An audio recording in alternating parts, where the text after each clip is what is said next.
If you are over 60 and listening to me right now, I want you to pause for a moment and really notice your legs. Do they often feel cold, even when the weather is warm? Do you feel that strange tingling when you lie down at night? That heaviness at the end of the day, as if your legs are filled with sand instead of strength? Do you wake up with painful cramps in the middle of the night? Or notice swelling around your ankles when the day is over? If any of this sounds familiar, let me tell you something very important. You're not imagining it, and you're not alone. I hear these same words from seniors every single week, and yet so many of them have been told the same thing over and over again. This is just aging. This is normal after 60. This is something you have to live with. But I want to say this to you very clearly. This is not just aging. What you are feeling is not random. It is not weakness. It is not failure. It is your body trying to tell you something. And here is what most people don't know. There are 5 real reasons why leg circulation keeps getting worse after 60. 5 reasons that almost no one ever explains in simple terms. And once you understand them, once you finally see what's really happening inside your body, everything changes. Your fear changes. Your confusion changes. And most importantly, your options change.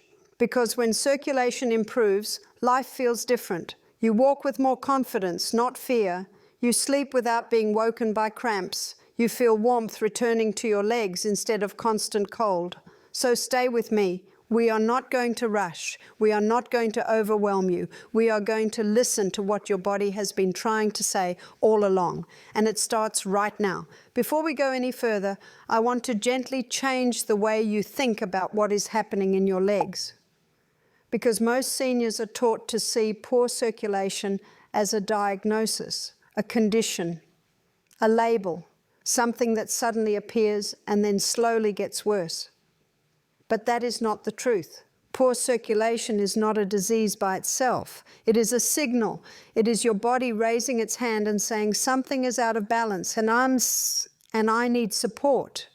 And I want you to hear this next line very clearly because it matters. Poor circulation is your body asking for help, not announcing failure. There is a very important difference between aging and losing function because of silent imbalances. Aging means time passes. Wisdom grows, experience deepens.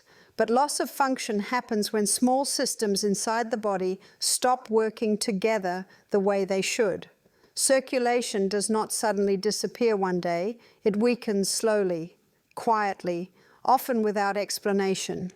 Until one day you notice cold feet, heavy legs, cramping, swelling, and you are told, that's just what happens now. But I have worked with thousands of older adults, and I can tell you this with confidence. The body does not fail without reason. It adapts, it compensates, and when it can no longer keep up, it sends signals. Your legs are sending those signals now.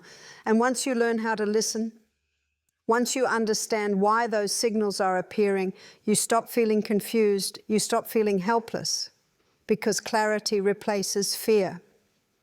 So now let's begin gently. Let's start with the first reason why leg circulation struggles after 60, a reason that almost no doctor ever takes the time to explain. Now let's talk about the first reason. This one is very important because when people finally understand it, they often say to me, oh, now it makes sense. Most seniors are told your circulation is poor because your heart is weak. But in most cases, that is not true. Your heart may be working just fine. The real problem is much smaller and much quieter. It's something called microcirculation. Now, don't let that word intimidate you. It's actually very simple. Think of your circulation like a road system. You have big highways. Those are your main arteries. But then you have thousands and thousands of tiny side streets, small roads, narrow paths. Those tiny roads are what bring blood right up to your cells. That is microcirculation. And here is why your legs are the first to suffer. Your legs are far away from your heart. They are working against gravity all day long. Every drop of blood has to travel down and then fight its way back up again. When those tiny roads start to narrow or weaken, the blood simply doesn't arrive with the same strength. Not enough warmth, not enough oxygen, not enough nourishment. So what do you feel? Cold feet, even in warm weather. That numb or tingling sensation when you lie down, legs that feel tired after just a short walk, and people assume, well, my heart must be failing. But listen to this carefully. The problem is not your heart, it's the tiny roads. Let me tell you about a gentleman named Harold. Harold was in his early 70s when he came to see me. He told me, Barbara, my heart checks out fine, but my legs feel dead by the afternoon.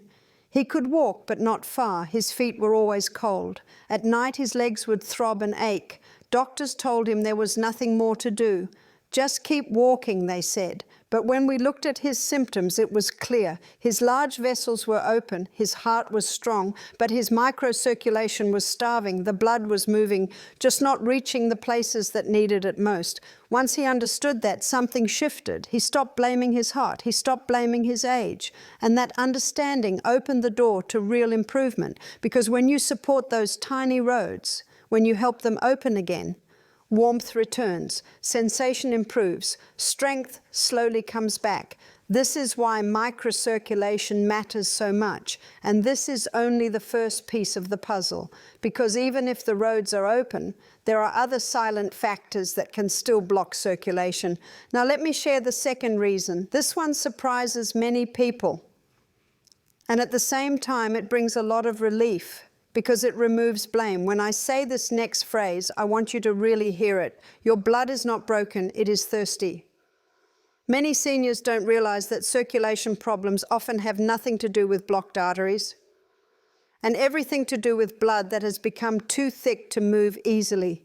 Let me explain this in everyday language. Blood is meant to flow like a gentle river, not like syrup, not like glue. But over time, especially after 60, blood can become thicker, harder to push through those tiny roads we just talked about. Why does this happen? One big reason is dehydration.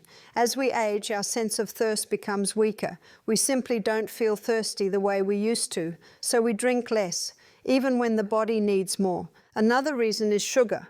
Modern diets are full of hidden sugars. Even foods that look healthy. Sugar pulls water out of the bloodstream. It makes the blood stickier, slower. And then there is the modern diet itself. Processed foods, refined carbohydrates, not enough minerals. All of this changes the texture of your blood. So what do you notice? Your legs feel heavy by the afternoon. Varicose veins become more visible. Your feet look pale or slightly bluish instead of warm and pink. You might even notice that your legs feel worse at the end of the day than at the beginning. That is thick blood struggling to move. Let me tell you about a woman named Susan. Susan was 76 when she came to me.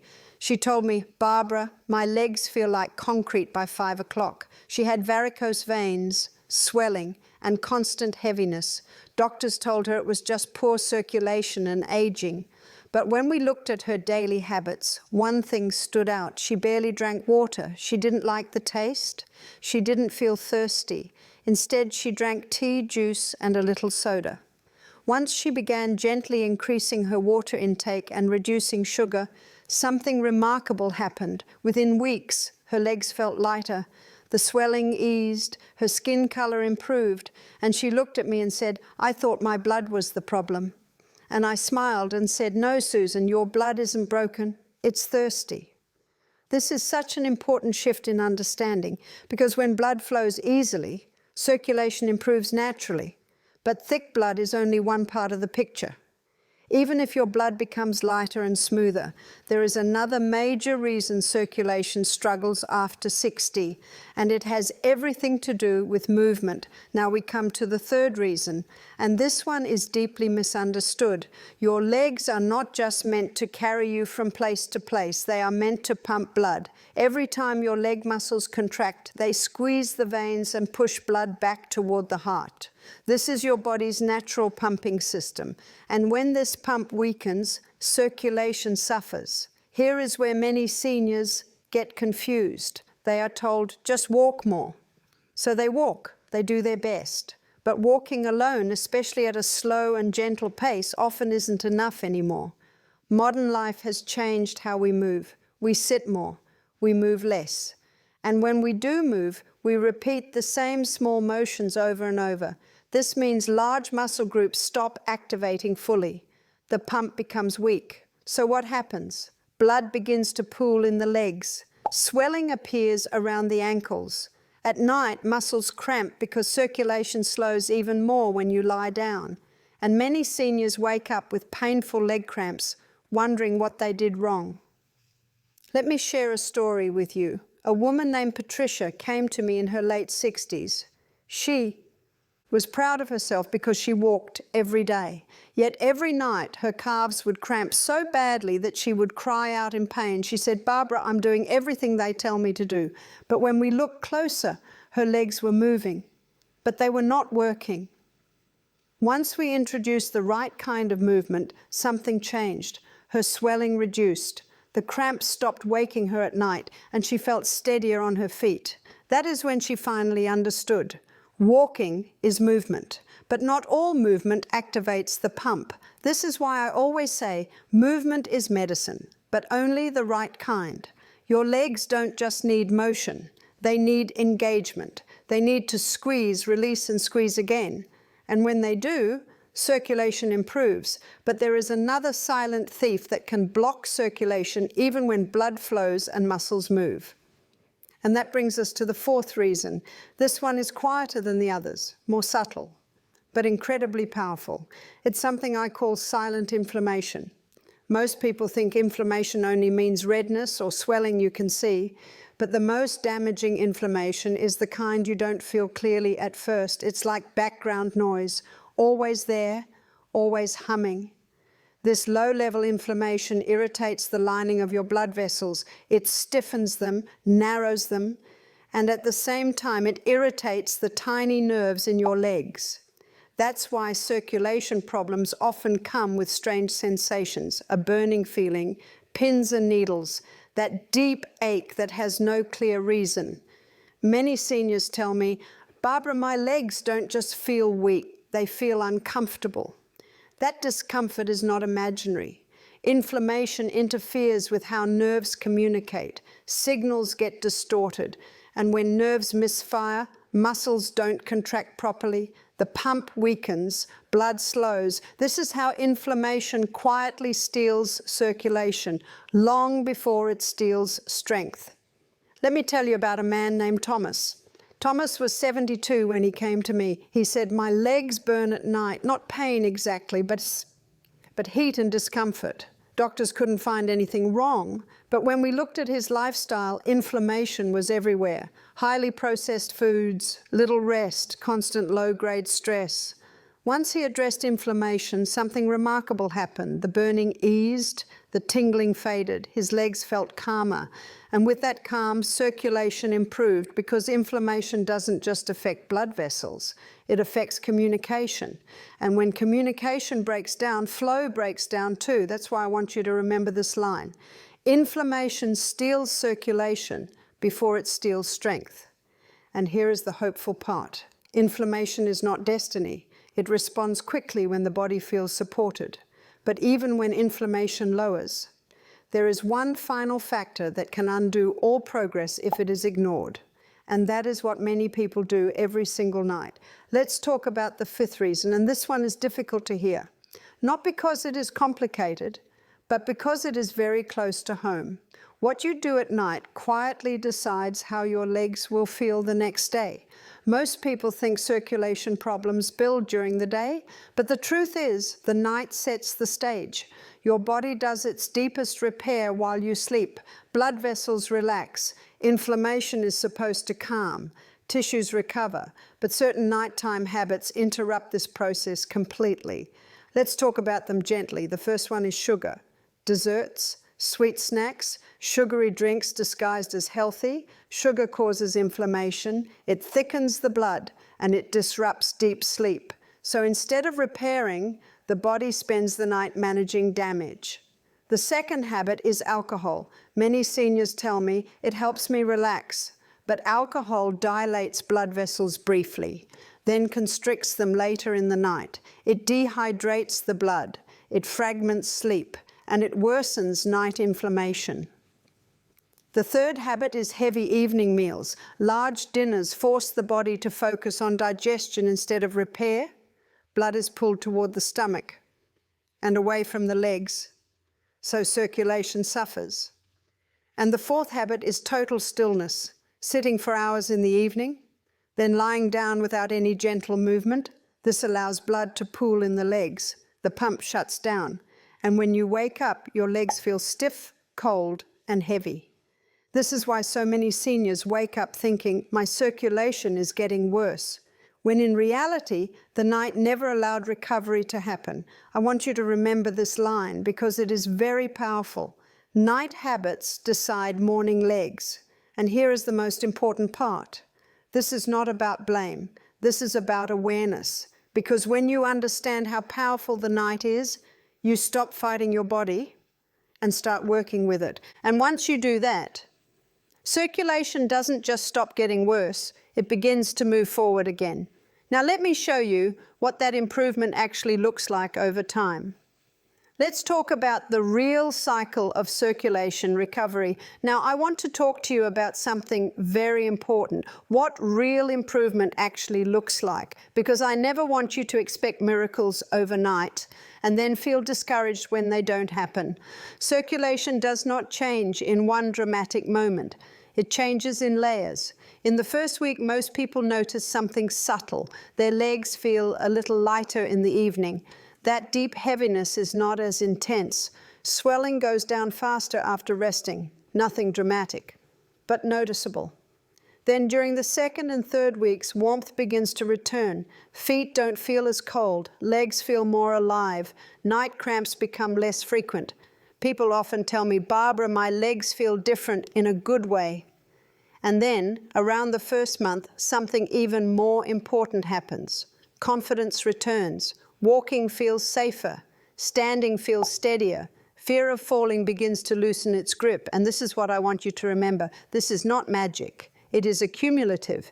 Each small supportive choice builds on the last one. Each good night supports the next morning. Each step forward teaches the body how to circulate life again. And when the body remembers how to circulate properly, everything feels easier. Now, before we close, I want to speak to the heart, because circulation problems are not just physical, they touch something deeper. Let's talk about that next. Now, I want to speak to something very real, something many seniors feel, but rarely say out loud. The fear is not just cold legs, or swelling, or cramps. The fear is falling. The fear is needing help to stand up, to walk, to go outside alone. The fear is losing independence. I have sat across from seniors who didn't cry about pain. They cried about dignity. They said things like, what if I can't take care of myself anymore? What if I become a burden?